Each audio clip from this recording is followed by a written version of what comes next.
Hi, I'm Jim Dodson. I'd like to give you a little background on who I am and make some context for the message that I want to give you today. I am a Floridian. I was born in Sanford, second generation Floridian, a little unusual for people my generation. I went to all Florida schools, went to Florida State, undergraduate, graduate, have been a lawyer for many years. I was a federal prosecutor, state prosecutor, JAG officer, and I've been in private practice for many years, and for the last 25 years or so doing exclusively a personal injury practice.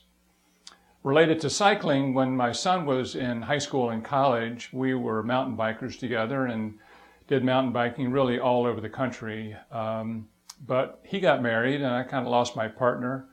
And in 2011, I bought my first road bike and started road biking extensively here. And I still ride.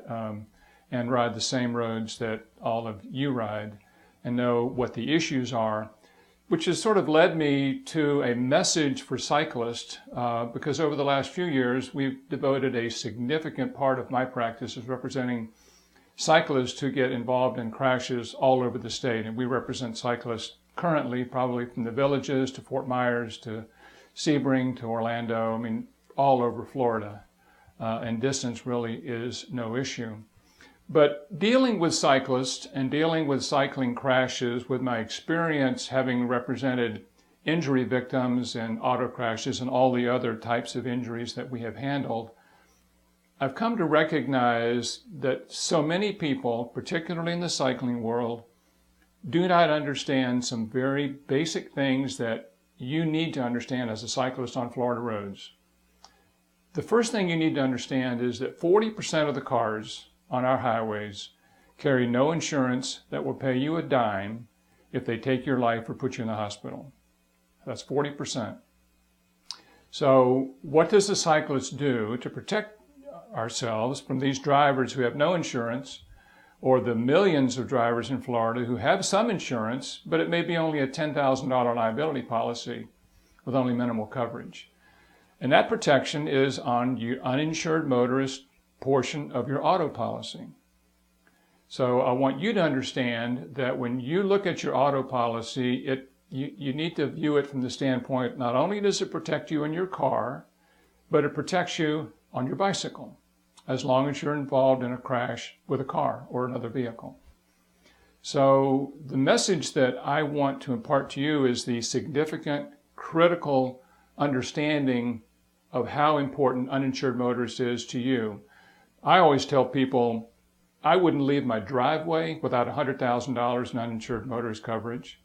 $250,000 is better. $1 million is better yet.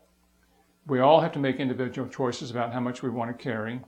But I want to talk to you a little bit about the significance of UM and why you need it and why it isn't good enough simply to have health insurance. Okay? So first off, UM is personal to the insured on the policy. UM protects you when you're in your car, when you're in a rental car, when you're in your neighbor's car, when you're traveling, when you're wherever you are and involved in an automobile accident or a crash. The uninsured motorist policy that you purchase covers you and the named and all the resident relatives in your household, your children, your spouse, anybody who's a resident relative in your household is covered by this uninsured motorist portion of your auto policy. Cyclists have never really understood that that protected them while they're on their bike. So the classic example is you're on a bike, get hit by a vehicle that makes an improper left turn or improper right turn, whatever the circumstances are. That driver turns out that they have no bodily injury liability on their auto policy. If you don't have UM on your auto policy, there will be no coverage for you to pay for any of the physical harm that occurs to you, the pain and suffering and the big parts of an injury claim. If that driver has some insurance, typically a $10,000 bodily injury liability policy, or maybe even a $25,000 or a $50,000, but you've got a $100,000 claim, you would get the first portion of the recovery from their policy, whatever that might be, 10, 15, 25. But anything above that would have to come from your UM policy. So using the example of a $100,000 injury, If they had a $25,000 bodily liability policy, you'd get $25,000 from the driver's insurance company, and you'd look to your uninsured motorist carrier for the extra $75,000 to pay the full value of your claim. I'm not wishing anyone to have ever need this, but I can tell you that every cyclist who's ever called my office always assumed they wouldn't need either. It's just the nature of how insurance works. We buy it, we don't want to use it, but we have to have it if we want to be fully protected. So the question then becomes, so if I have health insurance, do I need It's a very big misunderstanding in this industry. I've had many people come to me and say, well, my health insurance guy told me I don't need because I've got Medicare or I've got health insurance. That is very short-sighted thinking. Health insurance will pay your medical bills. They will not pay for your pain and suffering. They will not pay for the loss of a limb. They will not pay for the loss of a life. They will not pay if you have earning capacity that you can no longer use. All the things about an accident claim that are the value drivers of a claim are not covered by health insurance. So it covers some of the crash, but not all of the big things. The other thing to remember is if you have health insurance and you're involved in any type of an injury in Florida, when you recover from the third party who caused the accident, you have to pay your health insurance back. And that's a subject of another conversation many people don't understand, but it is the law in Florida. So having only health insurance doesn't leave you in a very good position for recovery of the value of your claim when you're involved in a crash. So the question in your mind is probably, so how much do I need? I'm going to show you a graphic of a typical auto insurance policy. This is on Katie in my office. Now, when you look at your auto insurance policy, it usually shows bodily injury liability, and it'll show, in this example, 100, and then it shows 300. What that means is that she has $100,000 of liability insurance, or they're both the same. So $100,000 is the most that any one person could claim in an accident, but if there were multiple people involved in the accident, they'd be sharing $300,000. It works that way for the bodily injury. You're at fault in causing an accident, and someone's looking to your insurance policy to be paid, or you're the victim in an accident and you're looking at your own policy to protect you on the So a 100-300 policy means that there's up to 100 for one person. But if there's more than one person injured, they're going to share 300 with no person getting more than 100. So how much do you buy? First, I will tell you that is not as expensive as many people will tell you. I think that there is a tendency when we go to an insurance company or we call our agent and you hear them quoting auto insurance that you feel like they're trying to sell you something that you do not need. I would urge you, when you leave where you are, to go home and get your auto policy, review it, determine if you have and make sure, in my recommendation, you have at least $100,000 of uninsured motorist coverage. In Florida, that presumes when you buy your policy, if you buy a 100-300 liability policy, the law presumes that you want the same coverage for And if you don't, you actually have to sign a form waiving that coverage, which I would urge you not to do. In my situation, I was carrying $500,000 in I increased it to $1 million, and it cost me, I think, $60-something every 6 months. It wasn't a great deal of an increase. Recently, I went from $1 million to $2 million and it cost me $30 a month to go up. How much you carry is totally dependent upon how comfortable you feel, but I want you to understand the process. We offer a free auto insurance form. If you call my office, I have a form. I'll be happy. You can get it off the website. Give me your coverage, and I'll tell you what I recommend on it. All right, let me address one other thing about uninsured motorists that there is a big misunderstanding about in Florida. There's two ways that you can increase your uninsured motorist coverage. So remember, get basic If you have a home or household with 2 cars on the policy, in Florida you can what we call stack uninsured motorist coverage. Stacking simply means that, let's use the example that you have a 100, 300 UM policy and you want to stack it with 2 cars on the policy.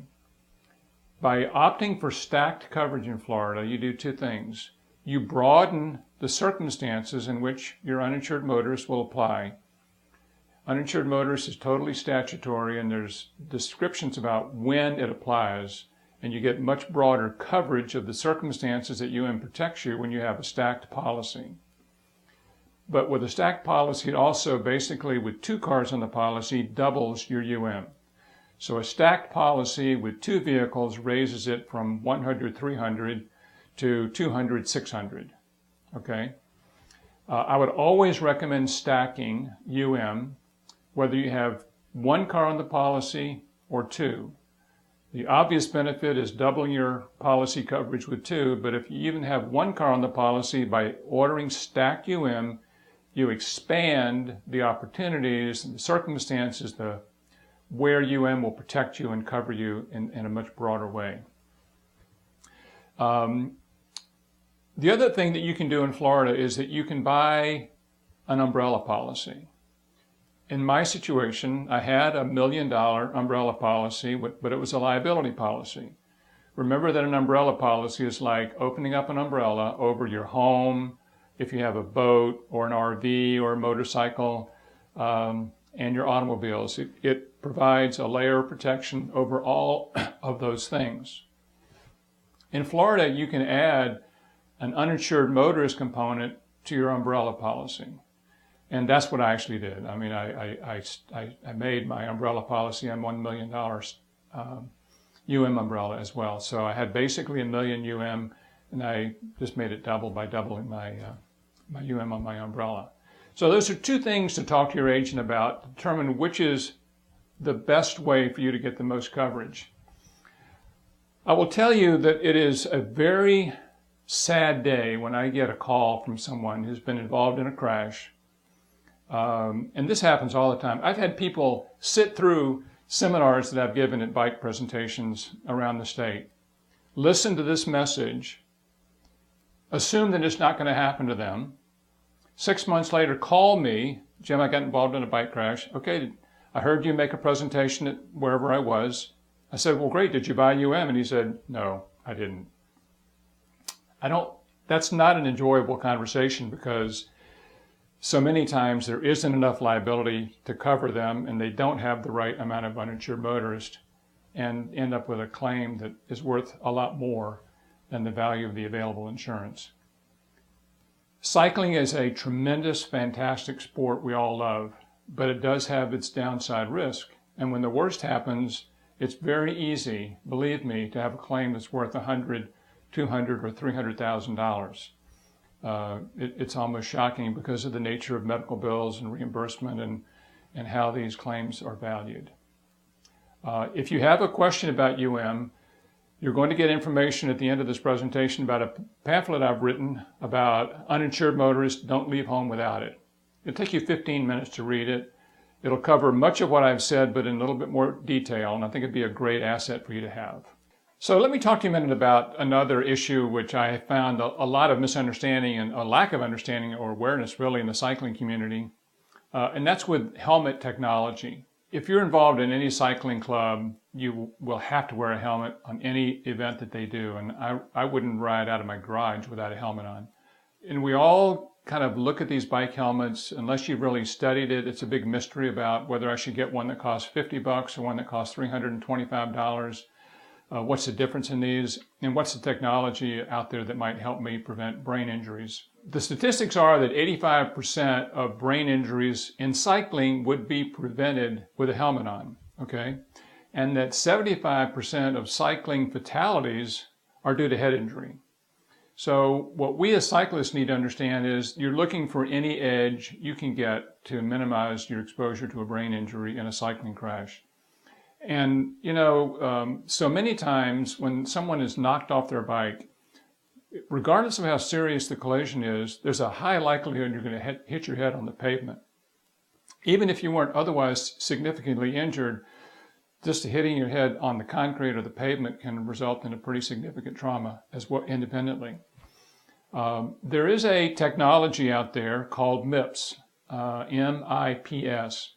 And this is a technology that's been developed independently and sold to helmet manufacturers. And it's a multiple impact protection system.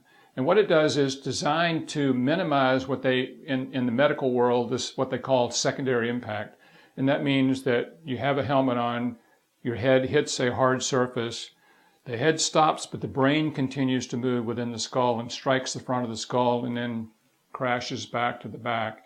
And that is called the secondary impact of after the helmet actually stops and the movement of the brain within the skull. And the purpose of this MIPS technology is to minimize that secondary impact. They will not say in their marketing or advertising that it eliminates concussions, but it is designed to minimize the chance of having a concussion or the severity of the concussion. I wear a MIPS helmet, and this is a Giro. This helmet costs this is an expensive helmet. It costs $350 perhaps. That's not the point. I'll talk about the cost in a minute. But a MIPS helmet is going to be on the back of the helmet a little sticker with MIPS on it. This is proprietary technology, so it's going to be in any helmet that purchases it. And inside the helmet, you'll see this little system of suspension that is the MIPS technology that is designed to minimize the concussion impact. My view on this is it is the only technology in cycling right now that I'm aware of to minimize a concussion and potential brain injury. And I think that anytime you can have a technology that will give you any edge, I will take it, okay? In terms of the cost of a helmet, the basic design of bicycle helmets has not changed since the 70s. The Consumer Product Safety Commission established the basic criteria for a helmet, and they have never changed it. And the basic function of a helmet is to prevent a skull fracture. So when they put these things through certain tests, and it's designed only for that purpose. The MIPS technology is not, it's in addition to what the industry requires. So from a basic protection standpoint, a helmet that costs $7 will have the same impact resistance for skull fractures, the industry claims, as a helmet that costs much more.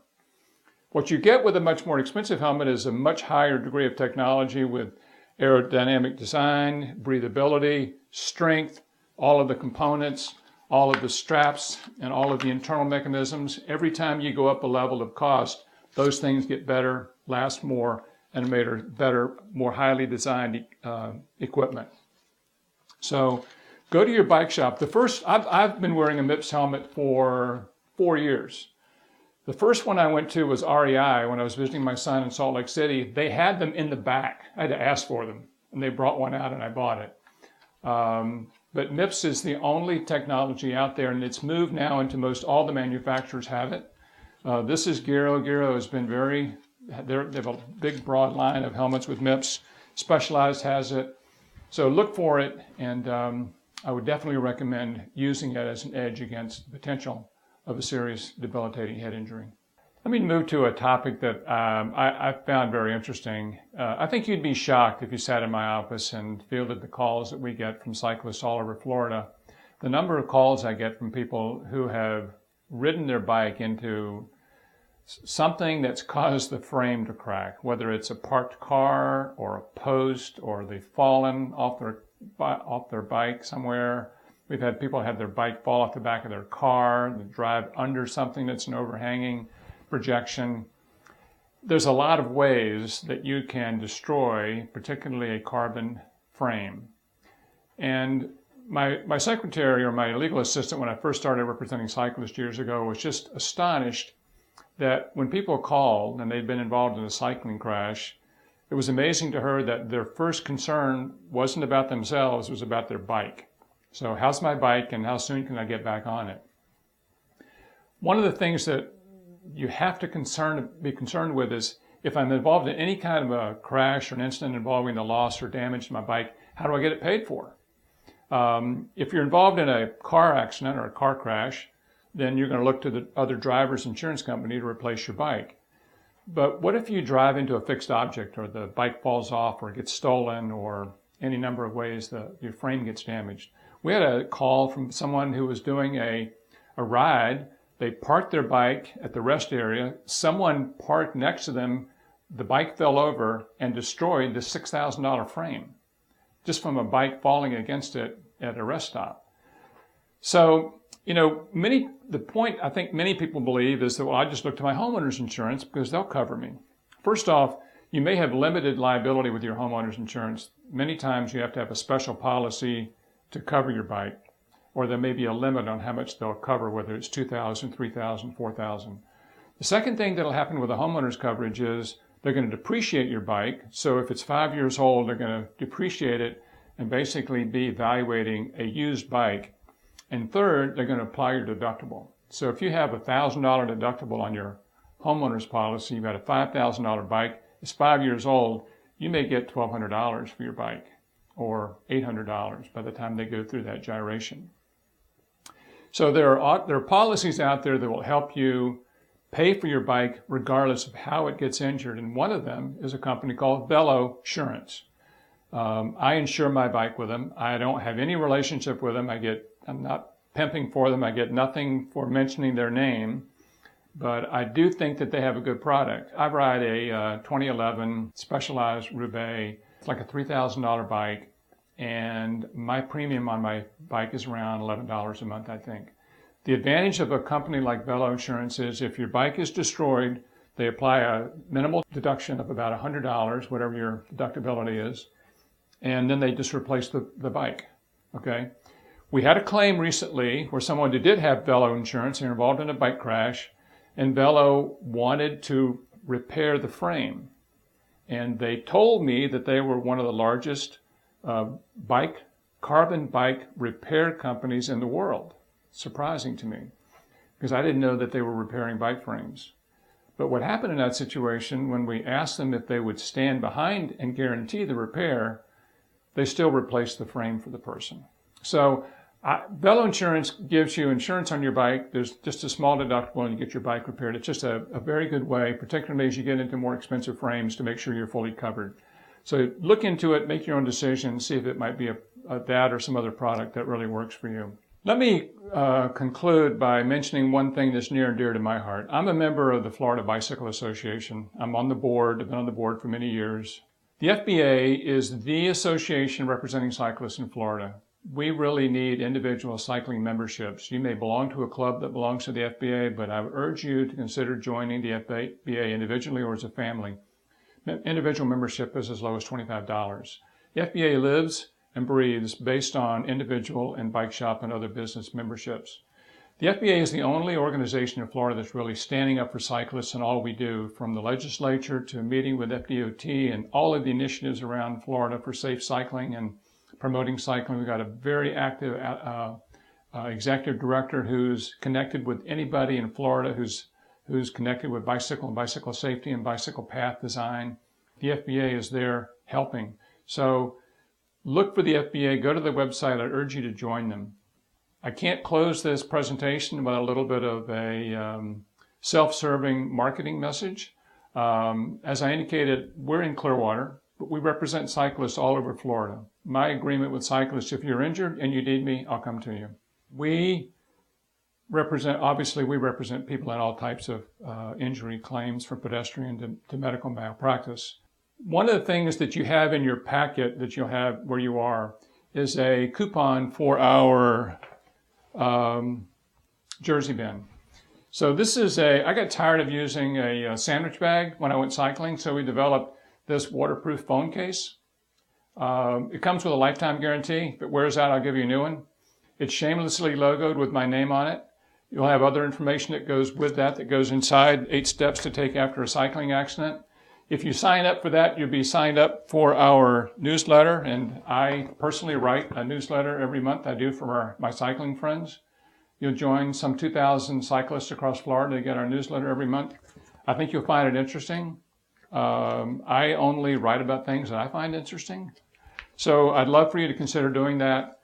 when you send in your form, I'll send you a complete packet of information, or you can request our specific information like our crash accident crash book, the UN book, our auto insurance review. There's a lot of things on our website that we can do to help you. I am there for the Florida cyclist. If you need me, if you have a question, if you got a property issue with your bike, you have some concern, you have an insurance question, just call my office. I'll be happy to talk to you. I practice in Clearwater with a young lawyer named Michelle Ross. She's a wonderful young lawyer. We'd be happy to help anybody who calls us, and we want to be there if you ever need us.